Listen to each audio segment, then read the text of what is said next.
I'm Maria Dalton, about to turn 27 this year, and I've been happily married for 5 years. My son, Martin, just celebrated his 4th birthday. Initially, I worked full-time after tying the knot, but now I balance part-time work at the same company. My husband, Kevin, is 30 years old, 3 years my senior. Our journey from dating to marriage was initiated by Kevin's passionate advances, but post-marriage, I observed a shift in his demeanor towards a more domineering side. Kevin has a 20-year-old sister named Jane Dalton, and their age gap seems to contribute to a somewhat indulgent relationship on Kevin's part. Before marriage, I didn't mind Jane's frequent visits and assumed they got along well. However, after tying the knot, I started noticing changes in her behavior. Jane often drops by unannounced, at any time, and expects to be served without ever bringing a token of appreciation. Kevin, rather than addressing the situation, expects me to accommodate her demands. Jane acts as though I'm invisible, addressing only Kevin with a casual "brother, I'm here again." Despite not preparing for an additional guest, I end up serving dinner to Jane. Kevin, instead of understanding, blames me aloud, insisting I should have been more considerate. Despite Jane's verbal apologies, it's evident she relishes Kevin's preferential treatment.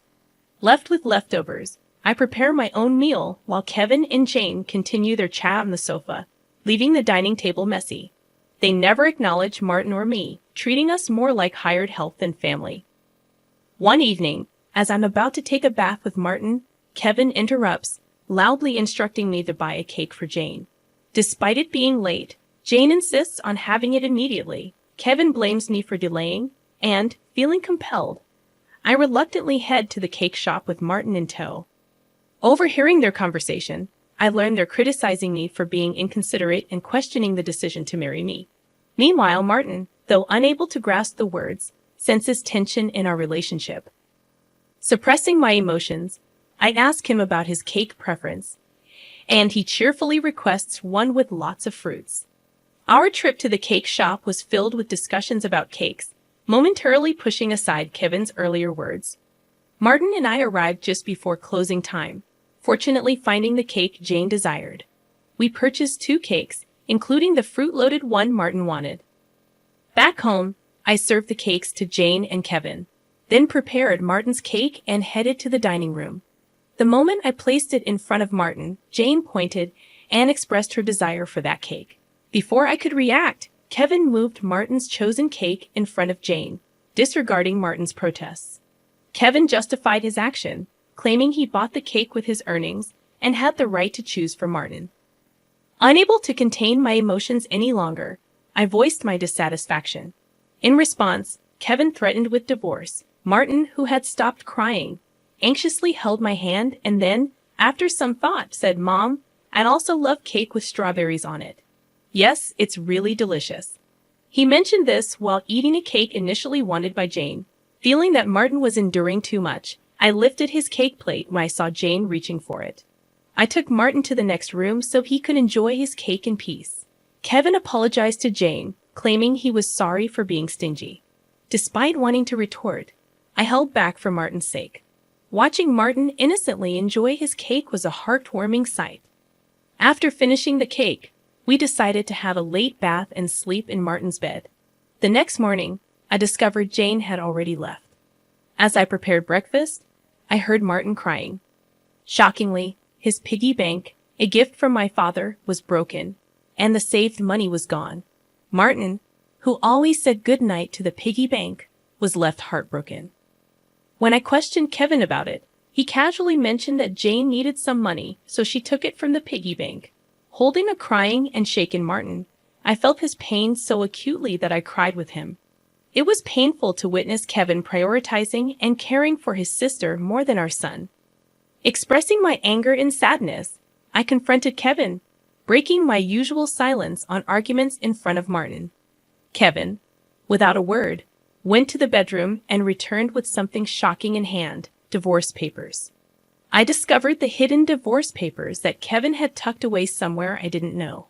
In a sudden burst, he confronted me, shoving the papers at me before storming out of the house with a loud bang. Martin, who had never cried over the issues with Kevin and Jane, seemed to have reached his limit, crying since last night. Unable to bear seeing Martin so hurt, I suggested skipping daycare for the day, and he happily agreed with a loud yes, showing a faint smile. We spent the day playing and bonding, with Martin bringing a picture book from the shelf, sitting on my lap, and happily remarking, "The teacher at the nursery today was Mama, right? He looks like an angel." His little heart seemed filled with patience, and I decided to make the day special by taking a day off from work. Despite causing potential trouble at my workplace, they kindly understood the situation and granted me a day off. In the morning, we visited the park, played hide and seek, and had fun in the sandbox and on the slide. When we returned home for lunch, Martin appeared sleepy, usually napping by himself.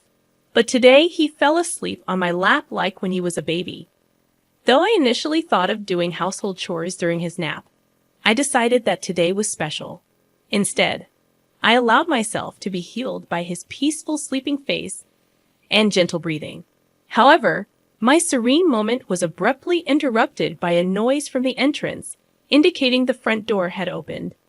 As it wasn't Kevin's usual time to come home, I became suspicious and quickly hid in the bedroom closet, clutching Martin.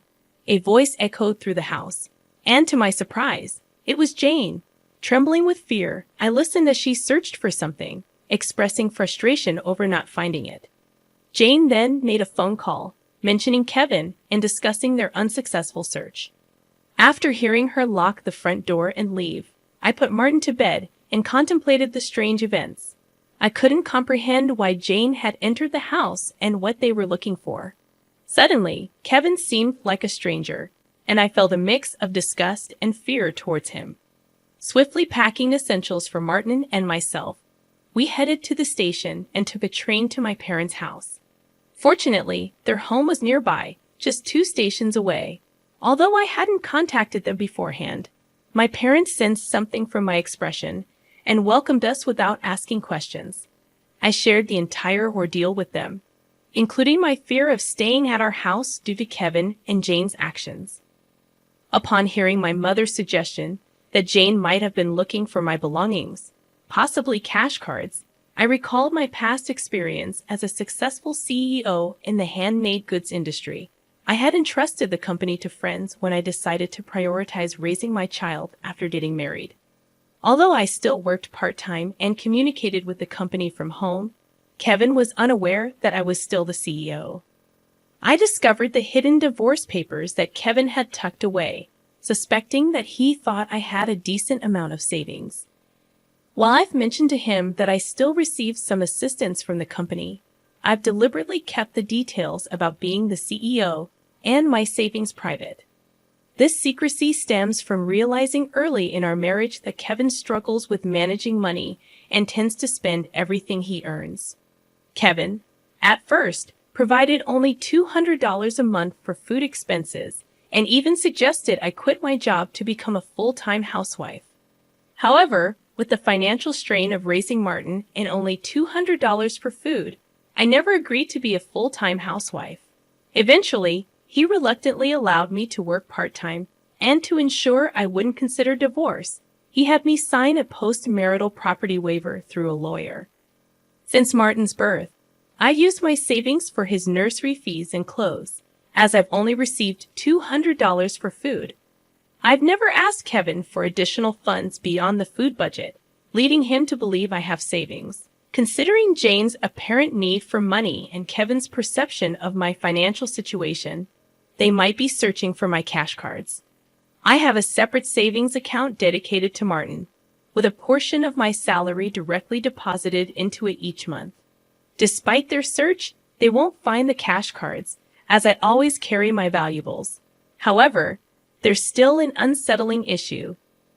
Jane might be entering our house even when we're not there, and Kevin may be allowing it. Following my father's advice, I decided to store my valuables, including the cash cards, in my parents' safe. As I pondered their need for money, Martin approached my father, crying over his broken piggy bank and the shattered promise of saving up.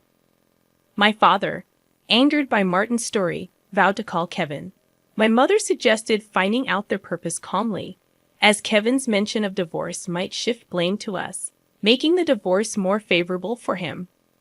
To ascertain their purpose, I decided to record their conversation, consulting a lawyer who was a friend of my father's. Returning home, I began cooking dinner, keeping my phone screen down to record secretly. Kevin arrived home, surprising me by immediately asking about my cash cards. When I questioned him, he gave vague answers, attempting to deceive me. When I remained silent, Kevin grew agitated and demanded all my part-time money for his sister. Refusing, I explained it was from Martin's savings. In response, he angrily pushed the signed divorce papers toward me, declaring that I was living off his money and didn't need to save for Martin. He even uttered words implying he valued Jane more than our son. Hearing this, I stopped preparing the meal, put the divorce papers in my bag, took Martin's hand, and headed for the door. Kevin, in a loud voice, declared his serious intent for divorce, instructing me never to come back. I responded by stating I wouldn't return to a house where a stranger could come and go freely. After leaving, I received numerous messages and calls from Kevin, which I ignored. Turning off my phone, I sought refuge at my parents' house, sharing the recording and divorce papers with them. Although I confessed to having no love or affection for Kevin, I expressed concern for Martin. My parents advised me to do as I pleased, acknowledging the potential emotional impact on Martin if a divorce were to occur.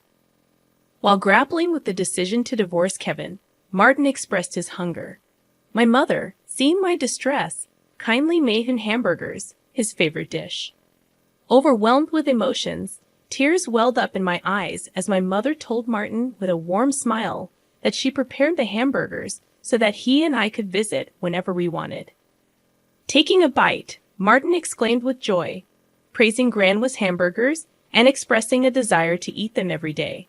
I responded, saying it's because the hamburger contains the love I have for him, and he, in a touching gesture, took a big bite and offered it to me. Moved by Martin's kindness, my tears couldn't be held back, and even though I tried to stop them, they persisted. My father, noticing Martin's concern, reassured him that my tears were of happiness, not sadness. Hearing this, Martin, in a moment of understanding, hugged me, and my father's eyes turned bright red. Realizing the blessing of being with family, I remarked to Martin that family is precious. Surprised, he questioned if Dad had mentioned that only Jane was family. My father gently confirmed it, but then asked Martin if he wanted to live with them as family. With a laugh, Martin happily agreed, making everyone smile naturally. Despite contemplating divorce, the meal felt so happy that I finally decided to part ways with Kevin. I planned to inform Martin about it, and even though discussing it weighed heavily on my heart, Martin seemed to grasp the situation. Happily, he expressed the desire to live as a family, embracing the pet dog and calling him his younger brother despite the dog being older. Preparations for the divorce began, starting with contacting a lawyer who was a friend of my father. The next day, we formalized the contract, and my father and Martin shared comforting laughter while I laid in bed, reminiscing about my childhood. The following day, upon checking my smartphone, I found over 200 calls and messages from Kevin, showcasing his emotional instability.